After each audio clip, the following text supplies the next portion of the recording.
এক সাহাবী বললেন, ইয়া রাসূলুল্লাহ, বিয়ে করব। বিশ্বনবী সাল্লাল্লাহু আলাইহি ওয়াসাল্লাম বললেন, মোহরানা আছে? নাই। কি আছে? কই কিচ্ছু নাই। তো কিচ্ছু না থাকলে বিয়ে করবা কেমনে?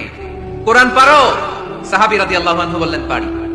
এক মেয়েকে বললেন, তুমি পারো? কয়, না, পারি না। বিশ্বনবী বললেন, আসো বিয়ে পড়াই দেই। দুজনের বিয়ে পড়াই দিলেন। বিয়ে শেষে বললেন, মা, তোমার স্বামীর পার্থিব জগতের কোনো সম্পদ নাই যেটা দিয়ে মোহরানা আদায় করবে। তুমি কোরআন পারো না, কিন্তু তোমার স্বামী সাহাবী কোরআন পারে। সে প্রতিদিন আর রাতে তোমাকে একটু একটু করে কোরআন শিখাইয়া দিবে। এটাই মা তোর বিয়ের মোহর। ইসলাম খুব কঠিন না? আমরা কঠিন বানাইছি মৌলবীরা, ঠিক কিনা?